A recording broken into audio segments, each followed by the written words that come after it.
Good morning, dear ducks. We are here with our friend Özcan Çetin, and we can say Assad is over. It's the end. It he no, but his regime paved a way by 50 years of al-Assad monarchic regime. It's curious. The Ba'ath party having a monarchic type of regime, father, son. This is a loss of Iran. Russia has lost. And it's curious, in 11 days, the entire regime has collapsed. In a war, and I said sometimes that when you have a dictatorship, you have a civil war, and it doesn't end with an agreement, it can be a very dangerous situation for every part, and this risk has been on the side of Assad. Why? I must say something that is the connected wars. Ukraine, Russia, Iran giving some supplies to Russia in that war, Russia withdrawing, but loosely out the context of the periodism and the views of the people, but having more supplies for Ukraine front and that maybe there, but for sure, as an direct observer from the zone, having here Özcan, welcome to your home. Thank you so much, Sean. I'm happy to be here. Thank you so much for having me. Well, you began quite correctly. You sum up the situation very accurate way. It's related to Ukraine, it's related to Iran, it's related to Israel, and Palestine case. And like you said, it's end of the era of Assad family, not only regime but family as well.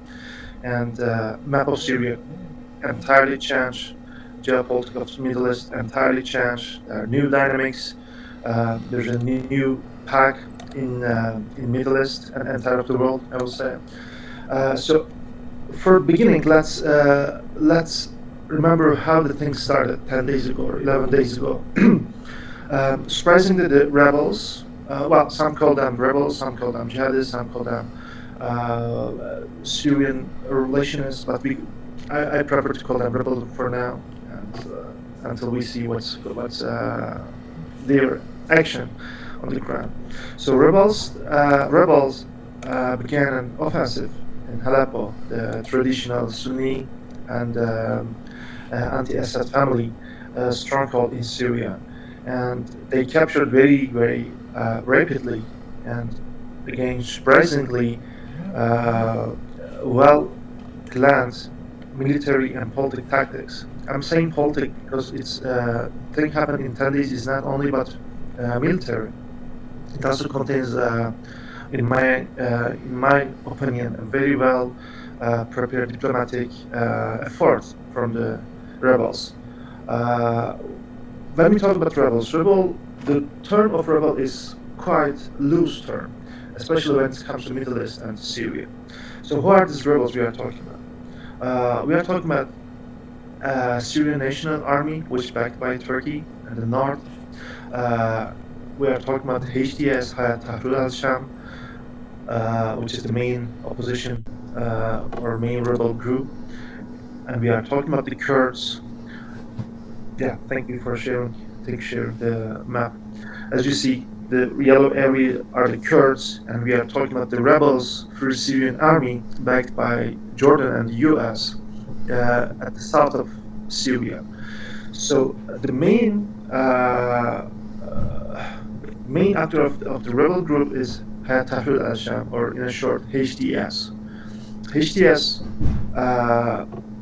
organized an operation room with other small rebel group except the Syrian National Army. And like I say, they rapidly gained Aleppo, then they moved toward to Hama, which is quite symbolic for the Syrian history, for Sunni majority people. Yeah, they ousted Assad, Father Assad's statue, and then they surprisingly again, in my opinion, attacked Homs. I mean, once they captured the Hama, I was thinking that they gonna hit to Homs, because Homs is between Damascus, the capital, and Assad family's stronghold last year. So once you capture Homs, you cut the connection between the capital and the stronghold of Assad family. So this is what happened. I mean, that was a logical tactic, and this is what happened there. And then surprisingly, the Kurds gained a larger area, and rebels, Free Syrian Army, which backed by the Jordan and the US, captured the south part of Syria. So all we are, when we yeah exactly here. So I mean, there are two green area, but you see the tone difference between the two greens. There are two greens. One green is HTS, the other green is slightly light green is FSA, Free Syrian Army. So through the open sources, social media, and the public announcement from the actors from the ground, on the ground, we understand that this offensive has been well prepared a couple of months ago. Let's remember what Kurdish general said in Muslim update. We were already aware of this offensive, and we already took our measures. So we are well prepared. We demand our people to rely on us. So obviously, the public were not aware of the plans, the military plans, of course, but the actors on the ground were well aware of what can happen. So right now on the Syrian map, the current map as of 1 hour ago, let's say officially Assad regime's end started at 1 hour ago, and the map show us 3 or 4 Syrians, or like Confederal Syrians. At the east, Kurds are controlling like 40% of the country. At the top north, on the Turkish border, Syrian National Army is controlling. Yeah, exactly. This area, a couple of years ago, Turkish Army-backed rebels captured there. And here also there's a pocket, as we see in Afrin and until Aleppo. Then we see the green area, which is HTS. Their capital city is Idlib. For a long time, they train their militia on Idlib, and they start military operation against Assad regime or former regime in Aleppo. And right now we are seeing the red part at west of the country. I mean, this red part, perhaps a couple of hours later, will be painted to green as well. This is the stronghold of the Assad regime, where the Alevi minorities are living, where the Alevi minorities are majority, actually. So right now they are catching former Syrian army is surrounding 2 rebels in this red area, and perhaps that will be green. So like I said, we are seeing for Syria right now. It somehow reminds me of the situation of Libya. But unlike Libya, here we have more actors, stronger actors like Israel, the US, and Turkey as well. And now we cannot mention about Russia or Iran, because like you say, everything is connected. Russia is quite busy in Ukraine, and they are losing the ground on Ukrainian war. And Iranians are losing at Lebanon. They already lost in Gaza, and they are losing ground, or they already lost ground on Syria right now, and perhaps the next is Iraq. We can expect more fight or more proxy war in Iraq. So this is what happened in 10 days. But let's see what happened, how the situation evolved until this day, until this map. Firstly, I will start the mistakes of Iranian pact, or it's called like the corridor Iranian proxies. You know, the Iranian regime already established a corridor from Iraq through Syria, Lebanon, and even Gaza and the West Bank of Palestine. So what happened last year at 7th October? Hamas organized a surprise attack to Israel, and the world shocked, and people blamed, many analysts blamed Iran, and myself as well. I was thinking that Iran is behind of this attack, but when the time goes, we understand that Iran was not aware of this attack. It's not just fighting Iran, of course, it's just analyzing the situation. Perhaps Hamas organized this attack despite will of his allies in Lebanon and Iran, and response from Israel was harsh. They gained Gaza, they captured Gaza, they destroyed Hamas military facilities, Hamas military abilities, and then they turned to Lebanon. It's an interesting point because in this year and a little more, there have been discoveries about the original plans of Hamas for October 7 in a bigger mood, a bigger plan, including more combatants, more guns, and more destruction. And probably there was no possibilities on the capabilities of Iran and their instructor, and they gave a little for having the capabilities for October 7. So in perspective, it might be, as you say, an impulsive act of Hamas and their neighbor organizations like Jihad or so. Anyone who's interested in history of Islam and Arabic or Middle East history will remember what happened in Battle of Uhud, which led by Prophet Muhammad. Prophet Muhammad was not only prophet but also was a general in the war, and he asked his troops to stay on a hill that's overlooking to battleground. Once the Muslims get leading of the battle, they start repelling their enemies. The troops on the hill got loose, and they left their trench and they left their positions. So at the end, the Muslims lost the war. And you know, it's like this is what happens when you think you are winner, but when in the end you are not really winner. So in my opinion, what Hamas did in Israel resembles that example quite similar to this example. So what Hamas did actually is what Israel wants. It's not conspiracy theory. I mean, there are some conspiracy theories like Hamas supported by Israel demand Hamas to attack. I mean, we are putting this theories aside.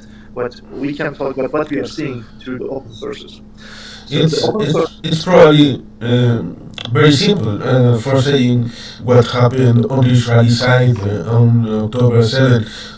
They were implied in a vigilance on the border with Lebanon and Hezbollah, and in West Bank, having a look on that possibility of uprising, and you don't have the capability of being everywhere with everything and all the time at the same time.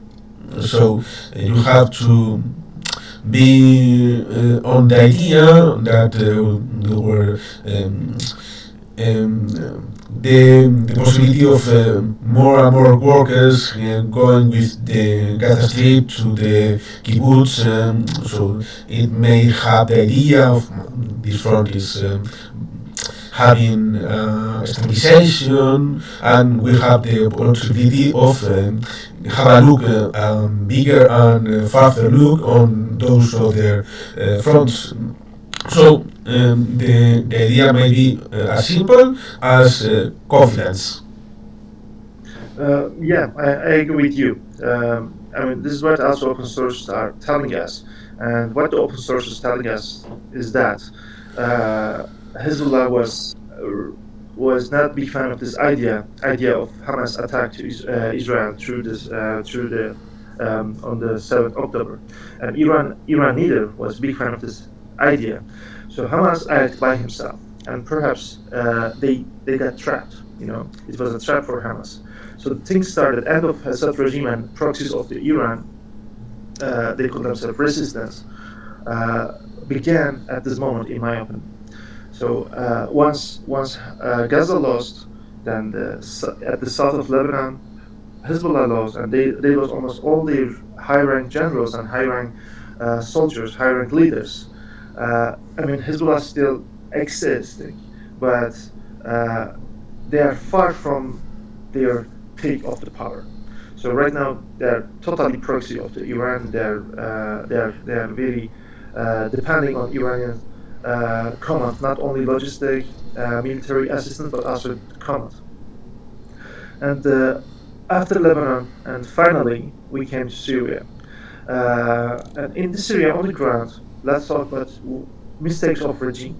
For a long time, the Kurds at the east were asking Russians and the regime, Assad regime, to gather around the round table and find solution of serious problems, on Syrians' problems, which drive from through the history. I mean, what's happening in Syria right now is not issue of 10 days or a couple of years. It is issue of post-World War I era. Anyone who study on Syrian history would understand what I mean. Once World War I finished, French captured Syria from Ottoman, the collapsed Ottoman Empire, and they backed the minorities like Alevites, Druzzis, and Christians on the Syria. On the other hand, the majority, the Sunnis, kept themselves distanced from the French government, and this is how the minorities in Syria got the power in military and government bureaucracy. And since then, like we saw in Iraq as well, the Sunni minority in Iraq was on the power until era of Saddam. So in Syria, the Alevi and Druzi minority was in the power. When I say in the power, I'm talking about the governmental institutions, was on the power in Syria. And this is how the conflict starts. And this is how the massacre of Hama took place. This is how the attack of Aleppo military school happened. So this is how the conflict started between different ethnic and religious groups in Syria. So Kurds for a long time asked Syrian regime to find solution on these historical problems. But foolishly, I would say, stupidly, Assad regime refused to talk to Kurds to solve this problem. They tried to cap the statue. They relied on Russians a lot. They relied on the Iranians a lot. And recently, Turkish president as well Turkish government generally were asking Assad regime to negotiate, to find a solution, or create even an ally against the rebels and the US-backed Kurds at the east of Syria. And Assad regime refused this calls as well. And it is not surprising to say, it's not difficult to say that Assad regime was impacted by Russians a lot. It's not will of Assad, but it was will of Russians. So that was one of the very first mistake of Assad regime, to not negotiate actors on the ground. And on the meanwhile, since Astana talks in Russia, while Turkey-backed rebels get trained and gain more weapons, more human resource and the financial resource. Assad regime was so lazy and so late to train his army and renew his bureaucracy, and regime was already corrupted. It's not a matter of a couple of years. Again, it's like historical fact. Assad regime, former Syrian regime, was corrupted, and army was corrupted as well. And this is how, again, in my opinion, how Syrian so-called Syrian Arab Army dissolved in 10 days. So when you look at the map and when you look at the in recent 10 days, many people blame Russians and Iran, and that's quite true. Actually, they didn't give support to Assad regime, not because they didn't want, because they couldn't. Iran, like I said in the beginning of the talk, Iran is losing ground and proxies in the Middle East, losing against Israel, and Russians are losing in Ukraine, and they have apparently they have logistical problems, supply their armies in the Middle East. For example, their army base in Syria, or air base at the west of Syria as well. So they were late and they were unprepared against such an attack. So that is one of the great mistakes of the Assad regime. And on the other hand, many people were confused whether Turkey is supporting the rebels and offensive of Aleppo or not. Actually, I'm on side of the people who thinks Turkey is behind of the attacks, behind of this offensive. Many people would say HTS is different, an independent group. They have good relationship with Turkey, but they are not backed by Turkey. And I would agree on this opinion. But also we cannot dismiss that Turkey is their only border cross neighbor. Turkey is only financial and logistical income for HTS. And it is true that HTS is independent. It's not like Syrian National Army, as Syrian National Army is wholly depending on Turkey. They are trained by the Turkish army. They are getting their salaries from Turkish army. But HTS is kind of different and kind of independent, I would say. Despite this fact, it is not possible to say that Turkey is not behind of the offensive. Turkey actually prepared this offensive very well, very professionally. And what Turkey did is that Turkey didn't let SMA to join the military offensive of HTS in first, and they let HTS to attack south of Aleppo, while SMA was keeping positions against the Kurds. And if you remember, 10 days ago, at the beginning of the offensive, people were expecting SMA, Turkish-backed rebels, to attack Kurds while HTS attacking the regime. But this didn't take place. SMA didn't attack Kurds, but they kept, I mean, there were some small clashes, but we cannot say these are offensive. So HTS attacked Aleppo, mainly west and south of Aleppo, where the regime was stronger, and regime had to, yeah, exactly. And there's a yellow point here. Yeah, that's the city center of Aleppo, and the HTS were attacking from the south and west of Aleppo, while Kurds kept the ground on the north.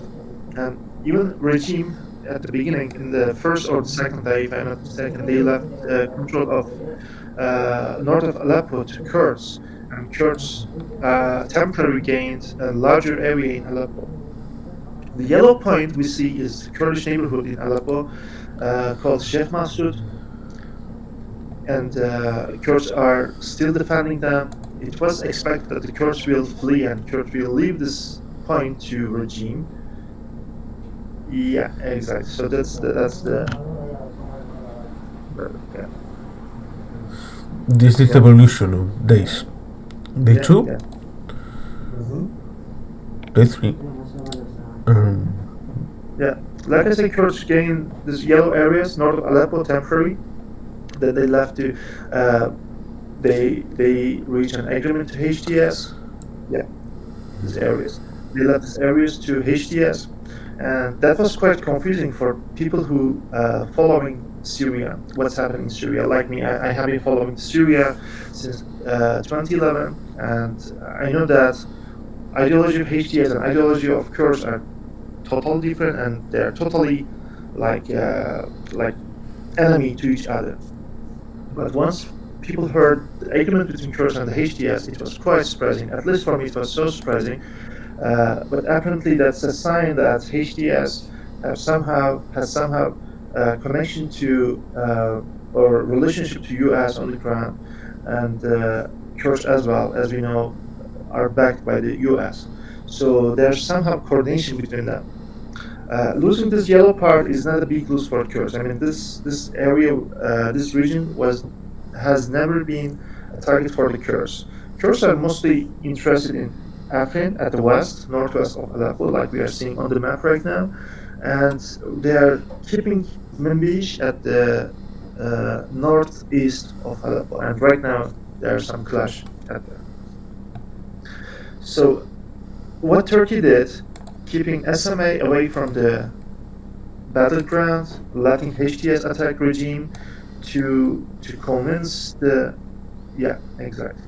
to convince the world that they are not involved to military offensive, but at the same time they didn't let Kurds to gain larger area, and at the same time they HTS they distance themselves from the HTS, which is considered as a terrorist organization by the European Union and America and Russia as well. So that was very smart of government of Turkey, actually, organizing the things, being behind of the things, but not letting people know that they're the major actor on the ground. So they somehow successfully distanced themselves from the terrorist organization HTS and themselves. On the other way, letting HTS to attack regime helped government of Turkey to gain support from the US and Israel as well, as the HTS is attacking regime and Iranian interests, Iranian proxies at Aleppo and rest of the Syria. Of course, US and Israel were enjoying the attack, so that was how Turkey gained sympathy from these actors. And on the other hand, SMA to initiative on some battles like Manbij, right? Like I say, there are reports that they already officially started an offensive against Manbij. I doubt that they will gain Manbij from the Kurds, because so far the US Army is supporting Kurds, and they are declaring their continuous support to Kurds. So it's not expected to a big change on yellow area right now. And there was another surprise at the south of Syria. Since HTS is a independent rebel group, even Turkey doesn't have 100% of control on HTS. Letting HTS to be far from Turkish border was in benefit of Turkish army as well. So Turkey in 3 steps played well, orchestrated well the offensive. Letting HTS to be far from Turkish border, which allows SMA to get stronger and gain a larger area, gaining support from the US and Israel on the Syrian, and pressuring Iran and Russia, leave Syria ground, and which providing power to Turks. And another surprise, the biggest surprise, was at the south. Free Syrian Army, backed by Jordan, took the control. A couple of days ago, if you can get smaller one, get the map smaller, please. Like, no, I mean, can you show the rest of the map? Like, hold the map on the screen. Yeah, thank you. So when you see this, there's a big, the big river The big river is kind of natural border between east and the west of Syria. And the Kurds are controlling almost rest of the biggest portion of the eastern Syria. And once the offensive started, they crossed the Euphrates river and they gained power in Deir zone. And people were expecting, yeah, exactly. Yeah. So if you see the highway on here, it's in parallel to river. So until the highway, it's controlled by the Kurds already. Yeah. Exactly. Yeah. So there is a which is very strategic. Yeah, very strategic town. Right now, it's controlled by the Kurds, and there's a risk. I mean, those who are supporting the Kurds are cheering up that Deir is under control of the Kurds, but that is really, I mean, I wouldn't regard this as a good news for Kurds, because more they are spreading on Arabic majority area, more they are losing power at the north, which is more important for Kurds rather than south. So many analysts were expecting a line from the yellow area until the Damascus, but then we heard that Free Syrian Army backed by the Jordan. I mean, I'm repeating that they are backed by the Jordan because there are two Free Syrian Army. One Free Syrian Army at the north and the one at the south. The one at the south, green area, supported by the Jordan and US. At the north, supported by the Turkey, and then they changed their name to Syrian National Army. So people were expecting a line from yellow area to Damascus, but then Free Syrian Army at the south, backed by the Jordan, took more initiative, and right now, according to open sources, right now these are the rebel group capturing the south of Syria and Damascus as well. So right now HTS didn't enter south of Syria. They are mainly at north and central of the country. I assume they wouldn't enter west of Syria, which is Alevi majority, because letting radical groups entering this minority region would cause massacres and more conflicts. And talking about more conflicts, honestly and sadly, I'm expecting more military battles on the ground of Syria. This is not end of the civil war, but this is beginning of new conflicts. Right now, I'm following the news and following the reports from the open sources. Turkish-backed SMA, Syrian National Army, already began an offensive against Manbij at the north of Aleppo, and perhaps they will gain it, unlike what I said a couple of minutes ago. But perhaps they're gaining ground on Manbij, and it's immediate that Manbij will change the hands, the control, so it will be painted to green. Yeah. Yeah. Yes.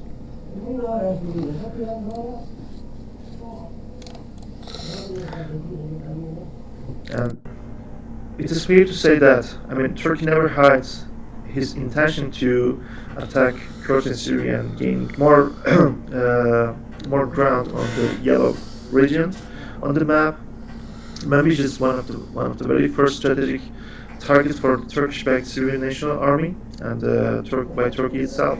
I mean, again, Turkey never hides the intention of creating a belt on the north, getting Kurdish-controlled area under control of the Syrian National Army. So that will push the Kurds control Arabic majority regions, which is dangerous for the Kurds. And more they are going south, they will lose their power at the north, and this is what Turkey wants actually. So this is why I will say Turks are not Turks. Never mind, Kurdish groups are getting power at the south of Turkey or south of Syria or the region.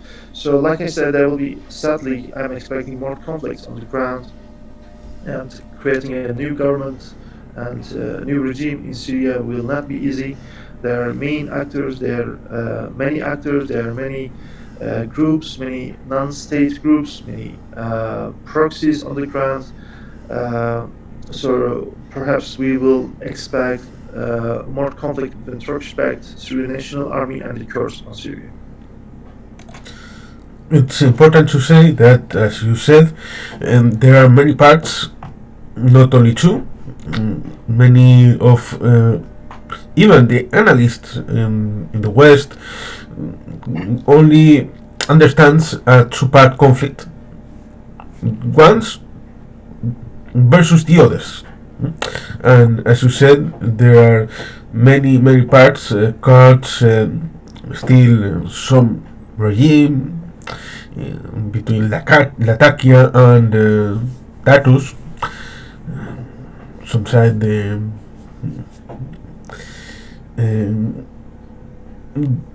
those rebels, because they are rebellion against Assad, and what happened in not only these 11 days, but in the 11-year war, civil war, that ends today.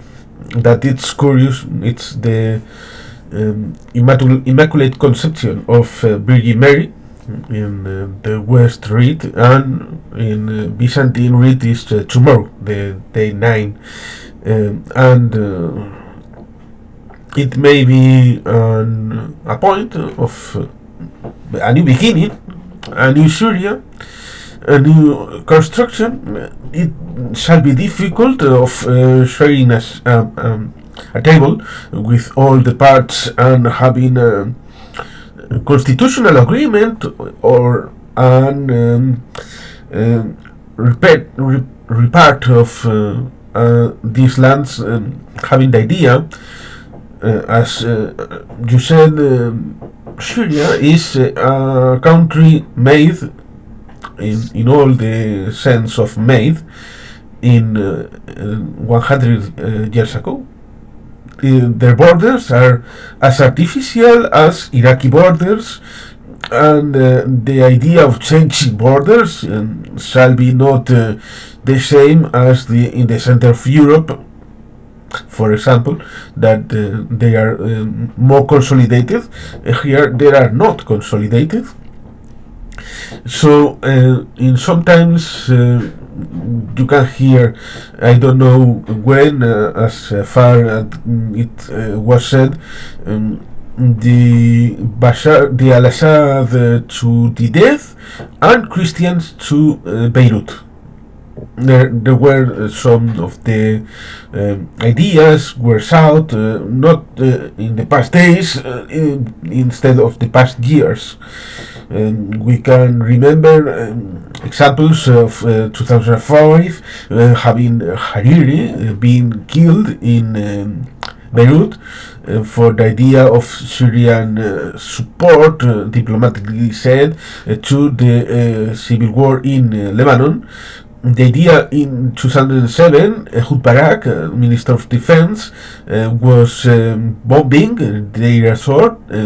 It's such important, Deir ez-Zor, that the regime put a nuclear settle in there for having nuclear bombs. And Israel bombed as it did in Deir ez-Zor and Osirak in 1981, in that year when Ilan Ramon was one of the air bombers, and in 2003 in Colombia was killed by Mother Nature in the reentrance of the space shuttle.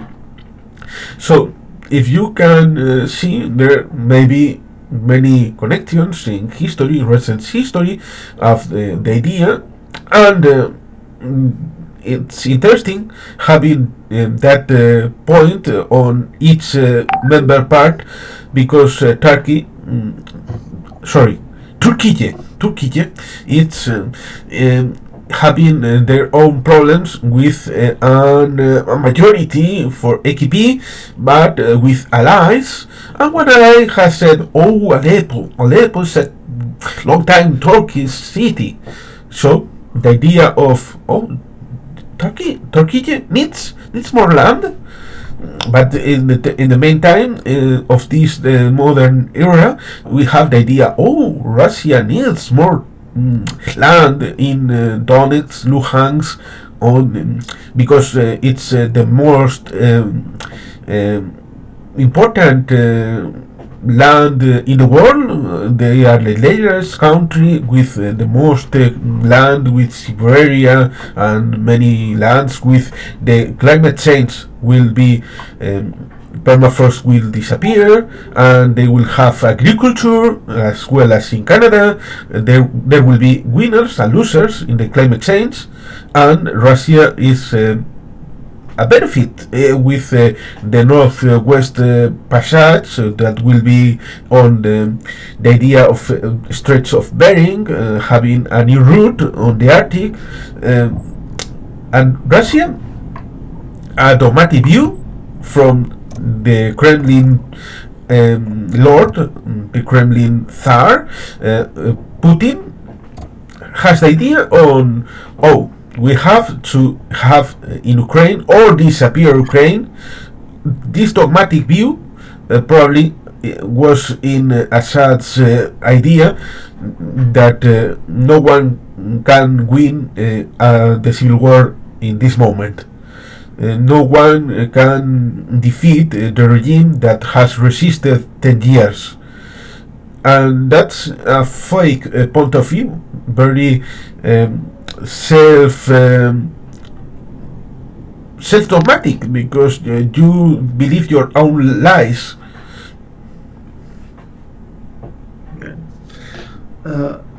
Yeah, like you say,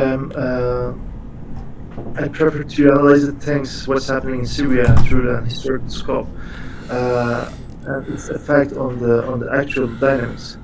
On this point, if I may, I would love to talk about the impact of recent development in Syria on different regions, because what's happening in Syria is not only impacted Syria, but it's impacting the rest of Middle East and neighborhood regions like South Caucasia.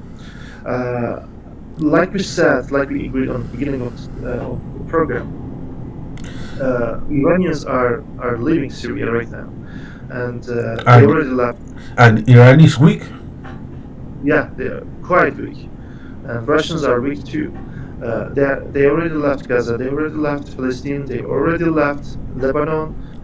They already, as of today, they lost Syria. So there is no connection between Iran and Lebanon anymore. So they are still existing in Iraq, but perhaps it will not be lasting for a long time, because after Syria is expected to see military conflict in Iraq. As we can see, Muqtada al-Sadr saying we are not with Iran and their idea of government, of ruling from Shiism, with the submission to the Iranis Ayatollahs. We have the Iraqi nationalism of our own destiny ruled by Iraqis, not Iranians. Yeah. I mean, Muqtada al-Assad has been a long. I mean, even though he is Shia like Iranians, but he has been an opposition to Iran. So the first impact of Syria will be seen in Iraq for sure. There will be more military conflict. There will be. I mean, there's a huge risk of for Iranians to lose their proxies in Iraq. That is very possible and likely. And the other impact is South Caucasia. Turkey and Iran were clashing on Armenian-Azerbaijan conflict. Yeah. So losing Syria, weakening Iran, and Iran has never been that weak in his history after the Islamic Revolution. So Iran is in his weakest period, weakest era right now, and Turkey is gaining victory in Syria and Armenia as well. So there's a huge risk for for Iran to lose power at South Caucasia. On the other hand, I'm expecting Iran to change its military doctrine, because as we are seeing, as we have been talking in this program, Iran is losing proxies, and his military doctrine of creating proxy and attacking Israel and the regional actors via his proxies collapsed as of today. There is no connection anymore between Iran and Lebanon. So Hezbollah, or whatever remains from Hezbollah, is alone. They don't have Iran back anymore. Iran cannot supply them with weapons, cannot supply them logistically, financially, cannot supply them even oil and energy. So Gaza, Palestine, Syria, Lebanon lose connection to Iraq, and I'm expecting to losing proxies of Iran at Iraq as well. So what Iran will do or should do is changing military doctrine. Maybe recently we heard that the Iranians are interested to purchase aircraft from Pakistan, J-17, and from China as well. Which J-17 has been developed by Pakistan and China as well. So apparently Iranians are interested in that, and we can say that that's a sign of Iranians are changing their military doctrine. They will pay more effort to create stronger air power, which they need actually. If there were a strong air power in Syria right now, perhaps rebels wouldn't enjoy their military offensive like today that much. So Iran will for sure will be needing to change military doctrine to have stronger air power, less conflict, less proxies, spending less money for the proxies in the Middle East, investing more technology and good relationship with the neighbors like Turkey, regional actors like Saudi Arabia and the rest of the Gulf countries, and Jordan, Egypt, and Israel as well. It's interesting because Iran has F-4 and F-14 as their main air force, and as a joke, they must be respected because Tom Cruise needs F-4 to country. Yeah. And probably is the idea on accelerating the nuclear weapon supply on Iran. Yeah, perhaps. That is something unexpected from my side. Iran either will boost his nuclear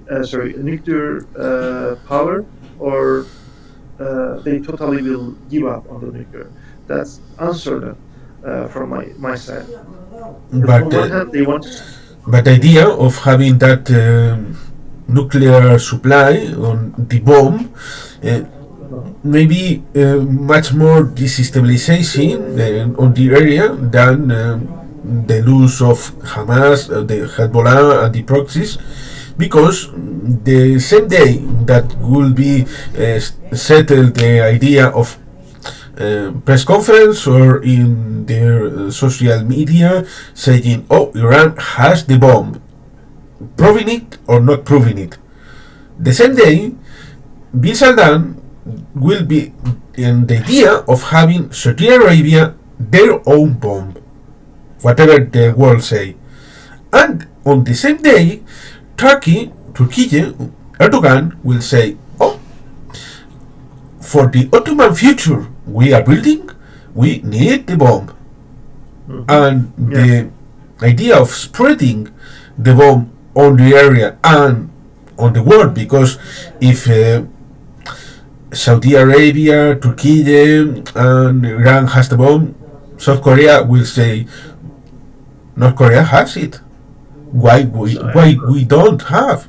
And Taiwan and Japan, and so on. And so if one has the bomb in these days, especially Iran, I can say 20 countries that would have it in the future 2-3 years. Yeah, totally right. Once Iran has nuclear power, for sure the neighbors will be like, why we don't have nuclear power, why we don't have nuclear weapons. I mean, there are already efforts in Saudi Arabia, Egypt, and Turkey to plant nuclear powers for energy, not for military True, purpose. that's Small true, population. because I don't know if you know a person known as Dr. Hill White, that is specialist on the idea of Israel, is from Mexico, and Mhm. sometime I heard from him saying the army of Egypt has only one potential enemy, that it's Israel, and that's Yeah. a very fake view, because Egypt, on the idea of the view of al-Sisi geopolitics, you have Lebanon and difficulties going Gaza and West Bank. You have the idea of Saudi Arabia, quite difficult on the but on the other side you have Libya. Libya was in Chad in the 80s, starting to conquest the country. They had the Third North. You have the civil war in Sudan, with Darfur and South Sudan, and difficult idea, but the idea of Sudan civil war is a very important and unseen idea, because the world doesn't have a look on that.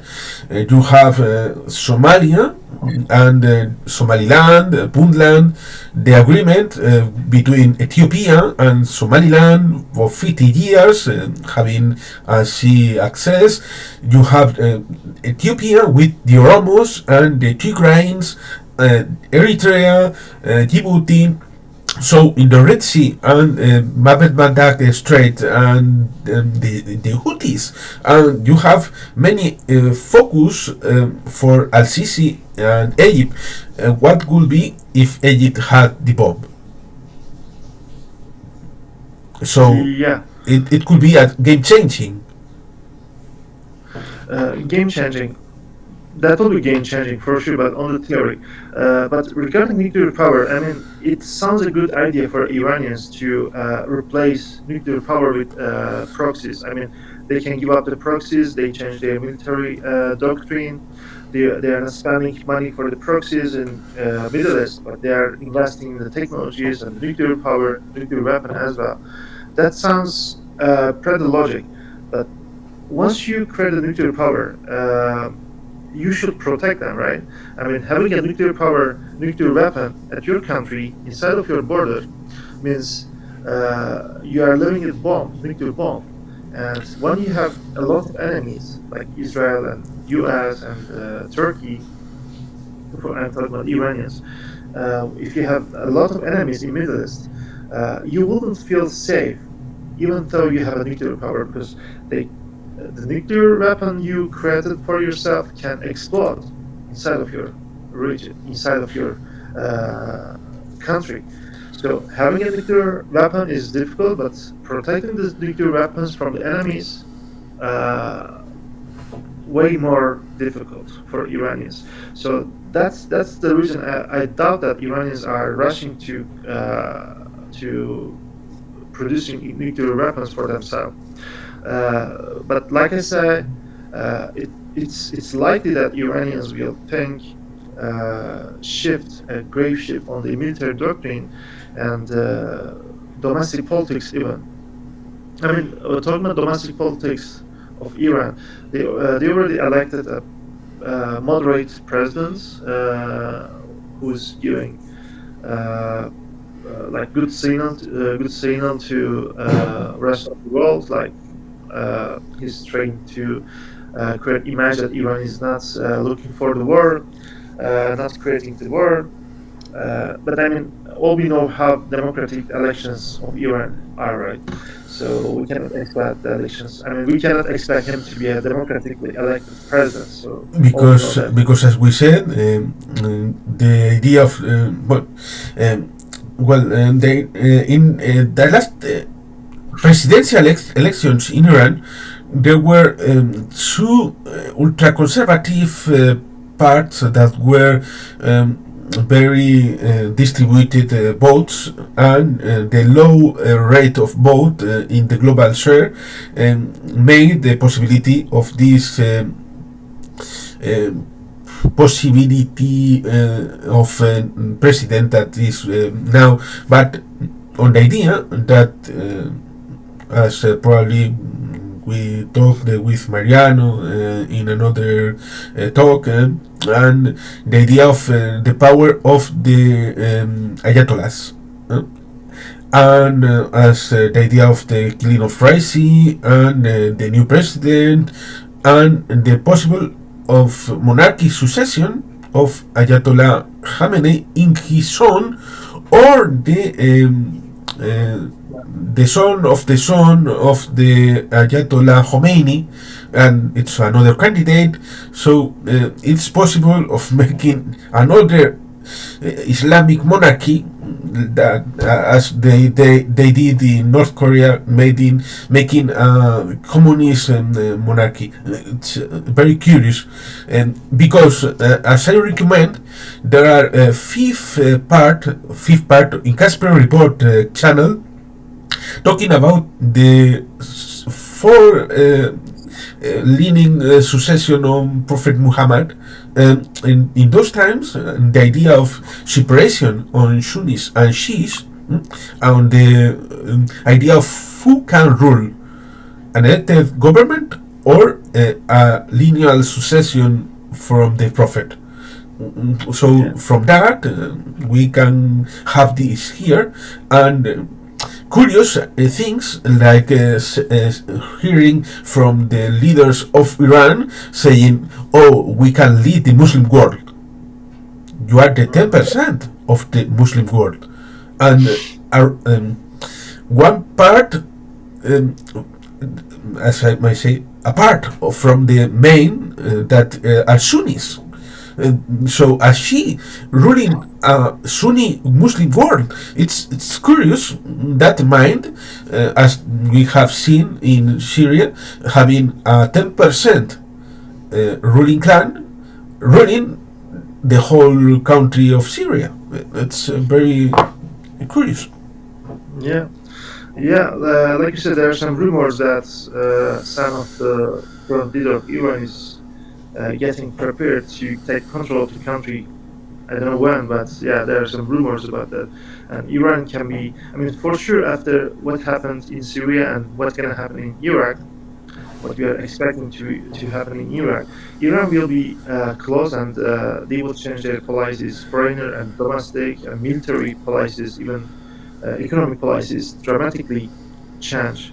And talking about the doctrine of the military, like I say, I'm expecting Iran to invest more in the technology and invest more for its own people rather than the proxies. And also I'm expecting Iran to have stronger air power. And for that, I mean, we cannot expect Iran to purchase American jets, right? So Iran has two options only: China, which is Pakistan, or Russia. And since Russia is one of the losers in Syria, Middle East, and Ukraine, I doubt that Iranians are interested Russian weapons anymore. Perhaps they will knock door off China very soon, and they will invest on technology, military technology, and air power.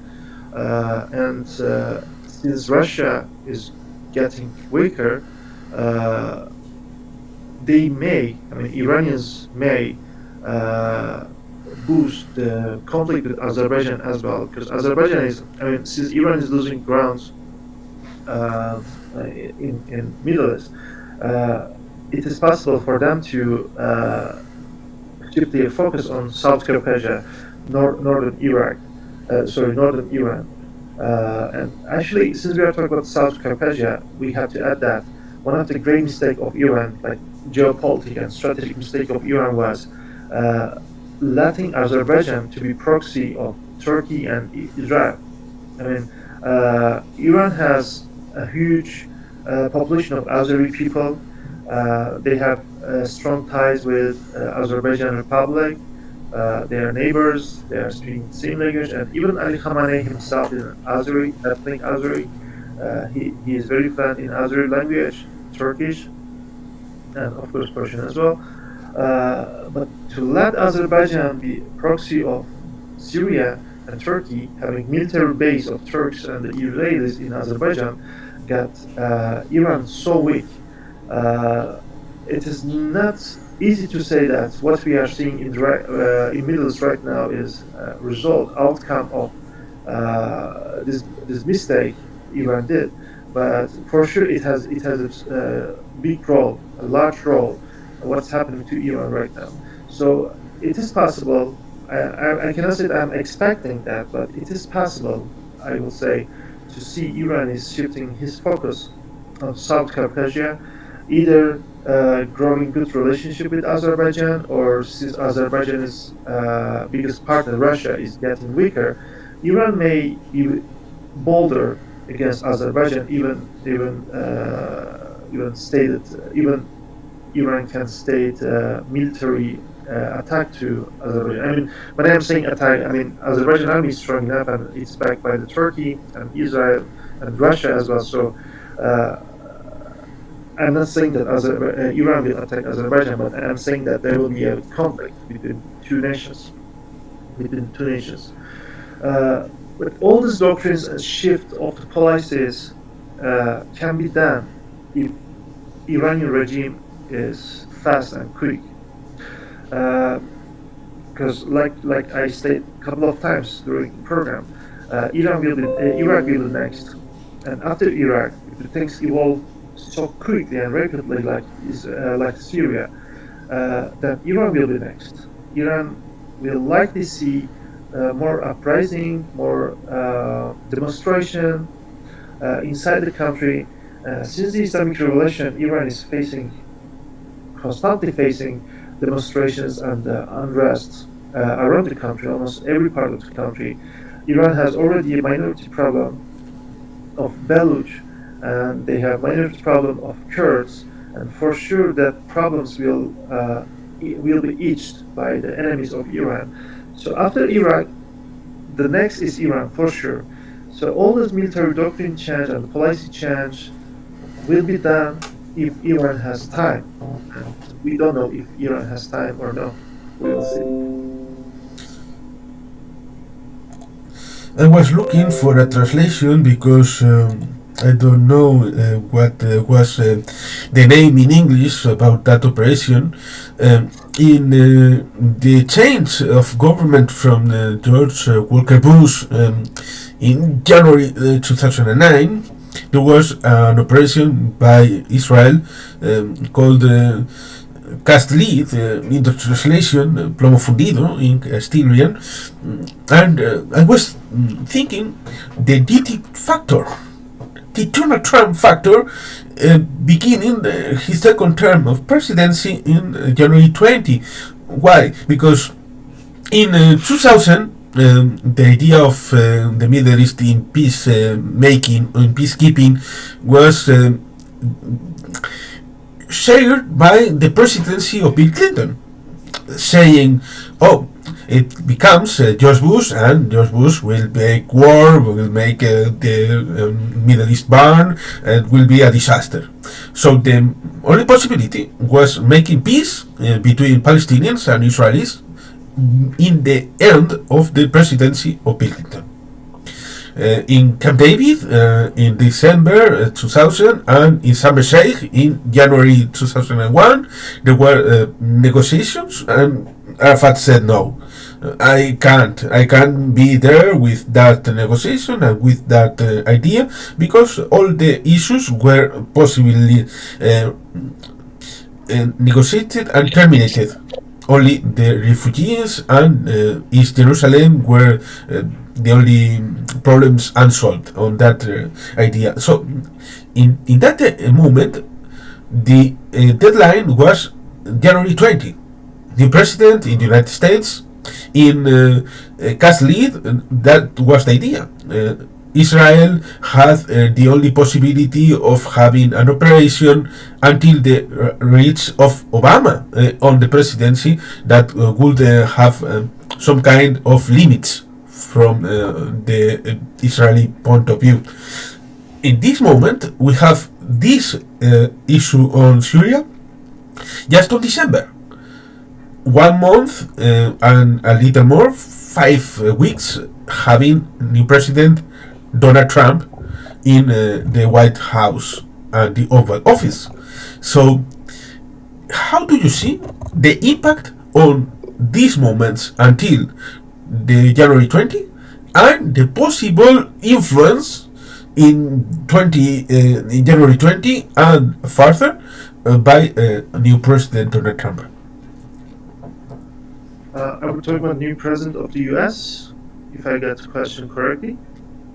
Yes, because it's different the point of view from by the Harris administration and the Trump Vance administration, for sure, or at least the analysts say it would be there.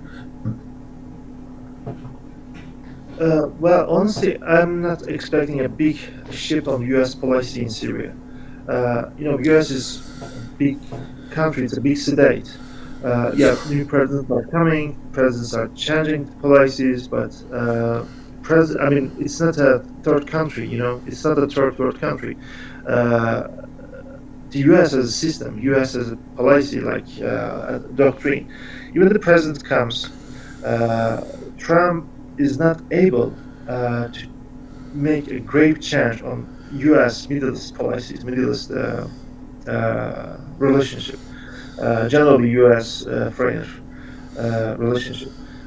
Perhaps Trump will be focused on domestic issues of the U.S. and he will leave the big decisions abroad to the CIA, to the Pentagon, to the other institution of the U.S. government. So honestly, unlike many people, unlike most of the people, I'm not expecting a big change. But for sure, the regional actors will try to benefit from Trump's passion of being popular, being hero. It's like he's kind of sort of people that wants to be in the front always. And some actors like Turkey in the Middle East would love to benefit from Trump's character and Trump's passion. Will be a big change? I doubt about it. This morning, I saw a report that Pentagon state that we will remain in Syria and we will support. We will keep working with our local partners.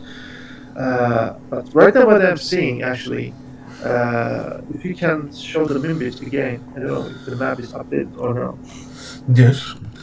It's interesting the point of view of what will be happening because in the first term, Donald Trump has a treason moment for courts.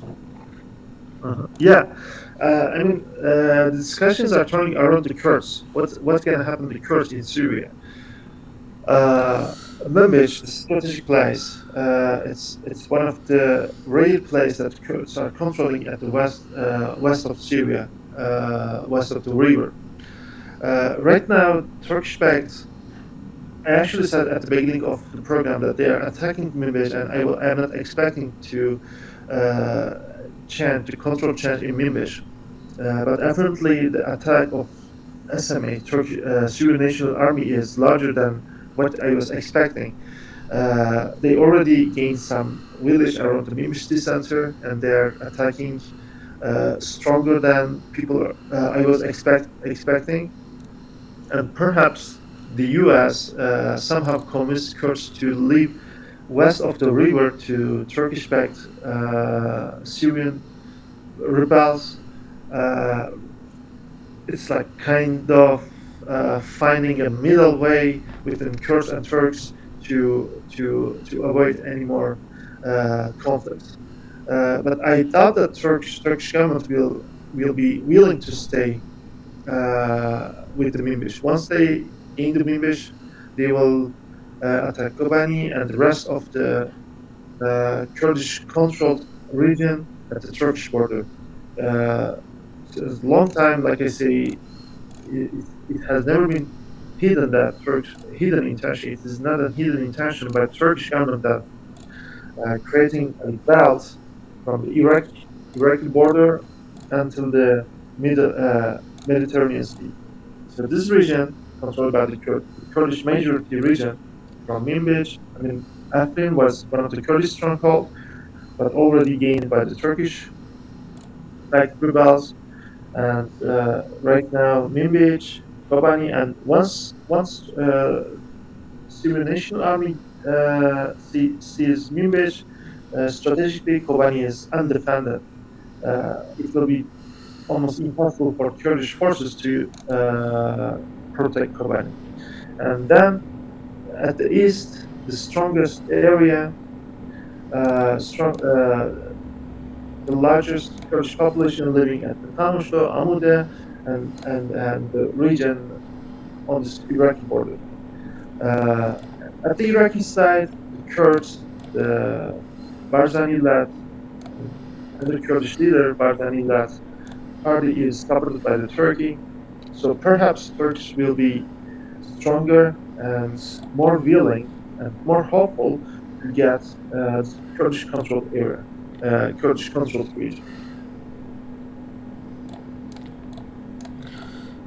This really is important issue that the Kurds are in Turkey, are in Syria, are in Iraq, and are in Iran.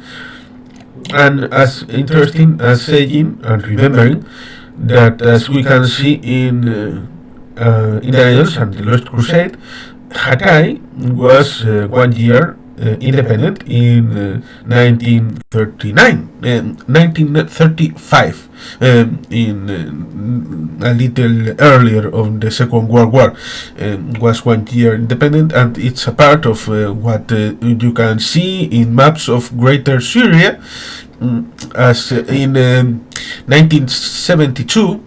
It's interesting the point. al-Assad, the father of Bashar, told to Yasser Arafat front to front, saying Palestinians no exists. Palestine is not a country. Exists the Greater Syria, and the Greater Syria includes Hatay, includes Syria, includes Lebanon, includes Jordan, includes Israel. All that land.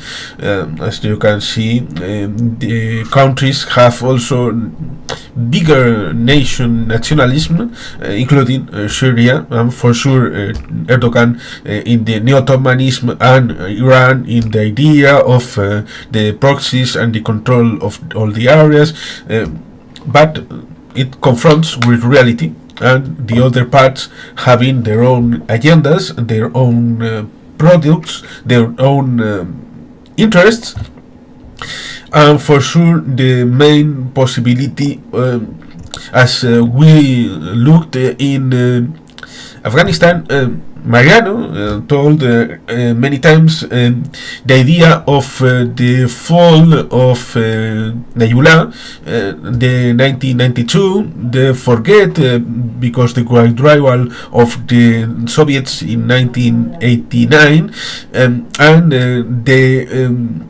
lords of war having the country on their own from 92 to 97, and then the emirate by the Taliban. The restructuration of that decade of the 90s in Afghanistan, it's a risk for this Syria, in the idea if it is not in a table of sharing a resolution, a well-controlled and negotiated solution for an stabilization.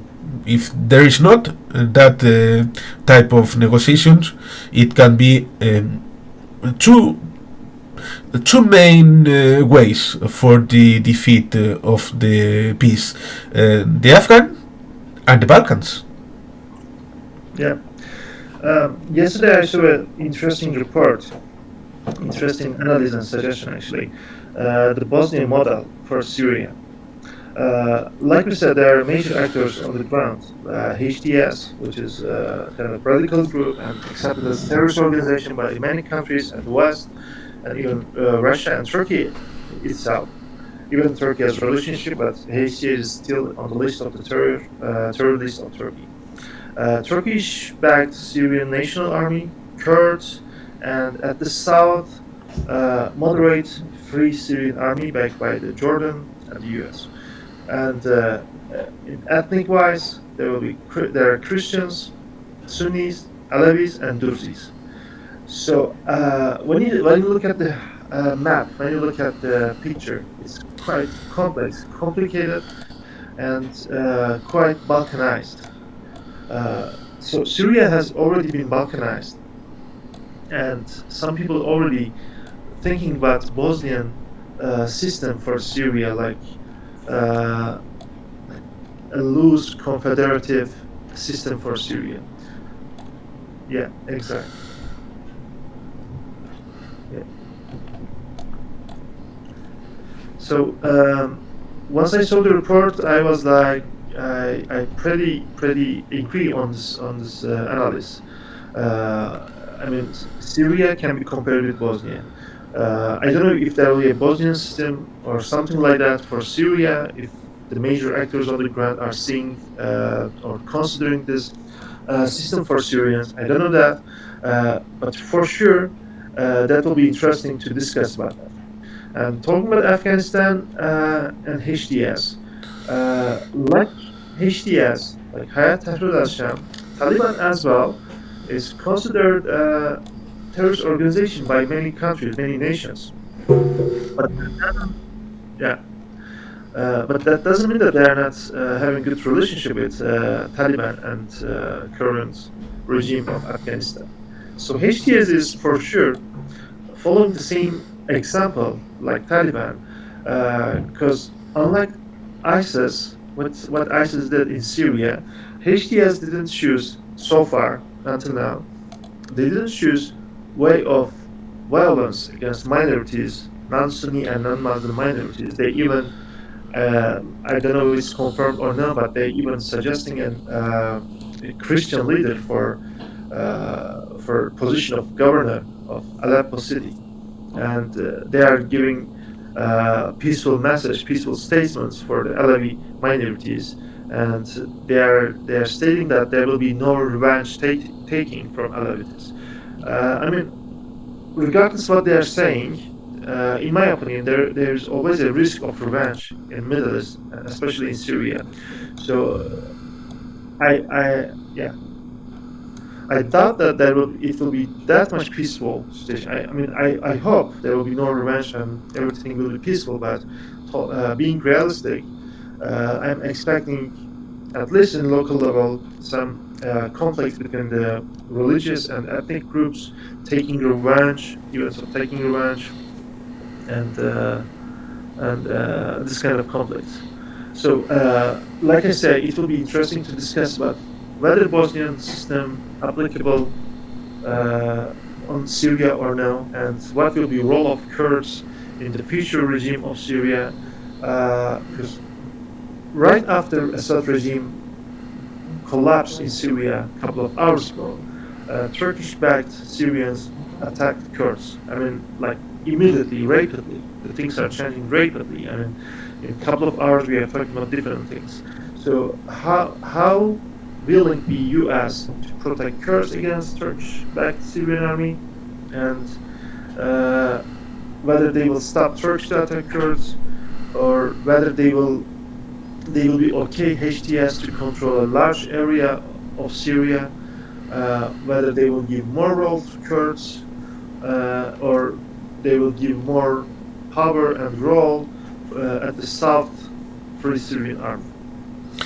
It's exactly the idea of what are the interests of the parts, what they want, what they have on the view, on the larger, on a smaller view, if they can have a long view interest, and they can conform what we see on what they have in this moment for a double round of negotiations and stabilization if they can confirm new Syria within the idea of their own prospective future interest, having that possibility, but having in their own, not sharing on further and struggling war starting now for their own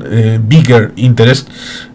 And the idea of Bosnia has the problems because Bosnia is not as stable as we can see, because there are three main communities, Croats and Bosniaks and the Serbs. Bosniaks and Croats have their own portion and the Confederation and the Republika Srpska Republic. They one moment and the other say one thing and the opposite, trying to have Bosnia inside the European Union, and the other trying to separate the Srpska Republic and joining to serve.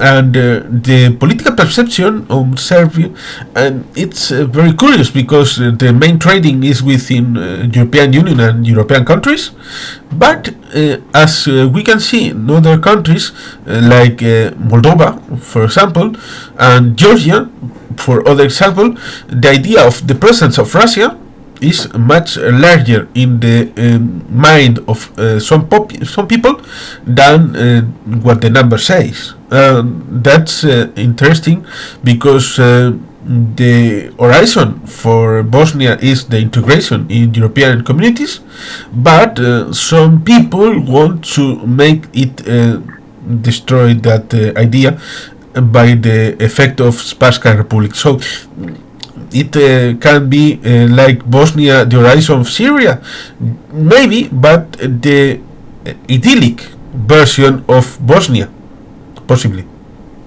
Yeah. For sure, Bosnian system is not the best government system in the world, but sometimes the special circumstances require more specific and unique systems. I'm not a big fan of Bosnian system, but maybe as a temporary solution in Syria, not a Bosnian system, but something alike would be considered by the major actors. But like I say, I'm very curious about the support, if there will be a support for Kurds from the US, because right now, I mean, like I say, just a couple of hours ago, Assad regime collapsed officially, and the conflict started between Turkish-backed Syrian National Army and the Kurds, US-backed Kurds, at the north of Syria. And sadly, collapsing of regime is not end of the world, but there will perhaps a reason for more conflicts on Syria. And since we talk about the effect of Syria on the region, we talk about Iraq, Lebanon, South Caucasia, Iran, even Afghanistan and Bosnia. Maybe lastly, I can talk about the Cyprus. What's happening in Cyprus? For those who following the recent developments in Cyprus would understand what I mean. Something interesting brewing in Cyprus right now.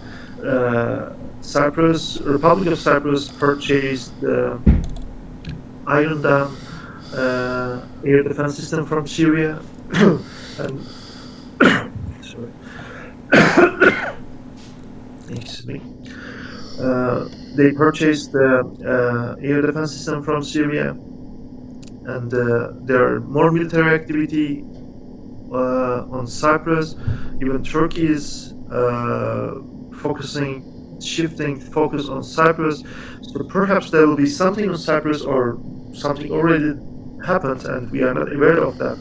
And Cyprus is one of the unique geopolitical spots on the earth, at the middle of the Mediterranean Sea, between Africa, between Asia and Europe. very close to the conflict in the Middle East. So I would say I'm also expecting something in Cyprus, and we will hear name of Cyprus in coming days. We had a talk with Mariano for the 50 years of the operation in 1974. That was the point of breaking Cyprus in two sides. It was very interesting of having that talk with Mariano, and it's interesting because Cyprus, as we see, is part of the European Union and part of the West, and the Turkish side is part of nothing. It's only supported by the Erdogan regime. So what can happen? It can be very difficult. It happens there, and it's important because there are also the British there on two bases on the south, and it's interesting the point of the locations where we can see in certain future, in days, weeks, or months, what can happen on the waves, on the thing that we have seen in the collapse of Assad regime in Syria. It's interesting because there is all the region in changes, and we can see in that idea Israel as a winner in that case. Israel is the winner. Yeah, to list the winners, I will say Israel is the winner, the US is the winner, Turkey is temporary winner, HTS is temporary winner, Kurds are still uncertain. It seems like they can be counted as one of the winners, but really it's uncertain. Like it depends on how strong the relationship with the US and Israel. And the losers are Russia, Iran, and regime, of course. Sure. Talk about Russia. Maybe we didn't talk about Russia in the story because the things are happening very rapidly and quickly. We may miss some topics. Talk about Russia and talk about mistakes of Russia. What happened today? I would love to add that for long, Russia was relying on a relationship with the Turkey. They were having partnership. Apparently, Mr. Putin is very happy to have Turkey as friend. Turkey, which is a NATO member, as his friend, and perhaps he was very proud that he is catching someone from the West.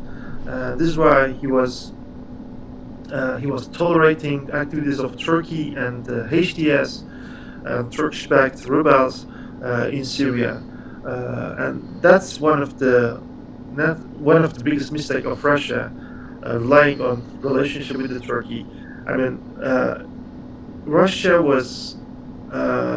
has tolerated a lot activity of these groups in Idlib.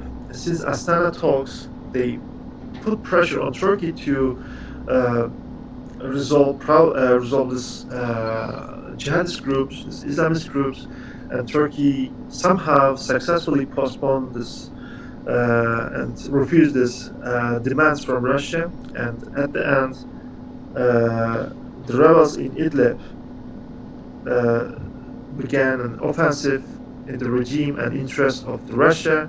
So Russia lost one of the not one of the actually, it's like the only strategic air base, military base in the Middle East. So that will affect on Russia's military and foreign policy as well. And the air base in west of Syria, the navy and the air base, yeah, exactly, in Tartus. Yeah, Laskia and Tartus. Only military base of Russia in the Mediterranean. And this base also, a key point for Russians to coordinate the activities in Africa. So if you remember what was going on in Africa a couple of years ago, even last year, a lot of coup d'etat, a lot of anti-West demonstration and anti-French in Mali, in Niger, in Senegal.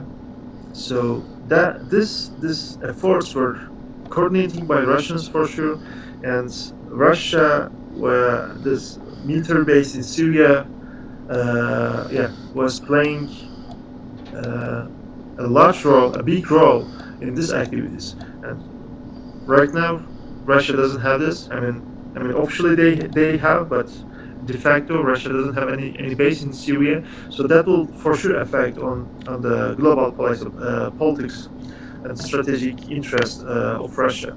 So Russia's biggest and greatest mistake was relying on relationship with the Turkey. So I'm also curious if there will be a response from Mr. Putin and Russia against Turkey. That's one of the other points that we have to see in the certain future about the possibility on the so-called negotiations about Ukraine and a peace over there. But again, I can say what they want. Ukraine wants to survive and will survive. It's a certain future. But what wants on Ukraine Russia?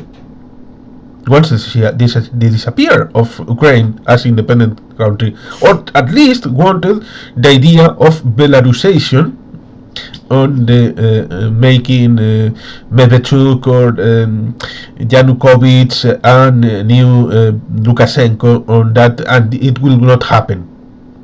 Never will happen, because Ukraine has gained a survival.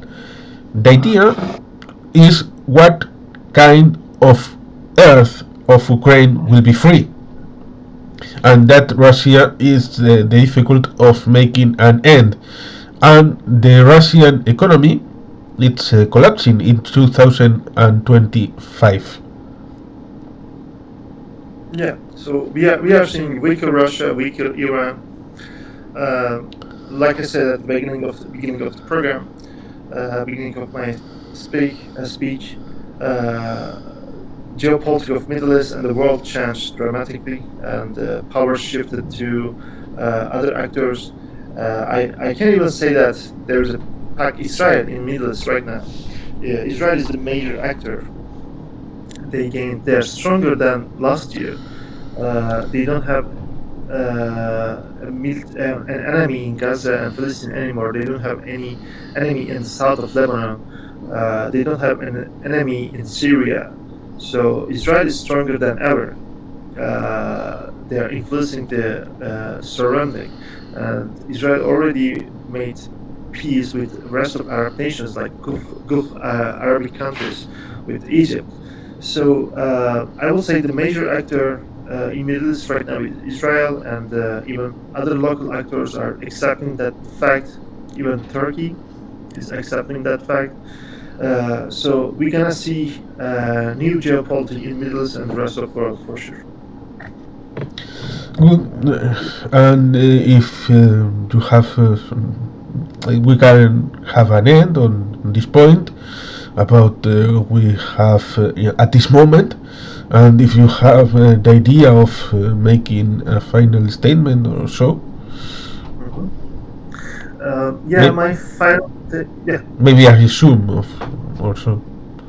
Yeah, to summarize up what I'm seeing in the Middle East right now, the winner is Israel.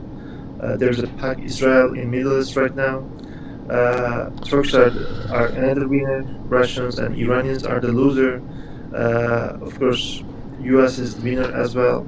And what happened in Syria didn't finish the conflict, but started new conflicts. There will be conflicts between ethnic and religious conflict in Syria. We will see that even though the regime is collapsed, there will be other conflicts between Kurds and Turks, Alavis and Sunnis, HTS and the moderate rebels. And after Syria, perhaps we will see similar things will happen in Iraq.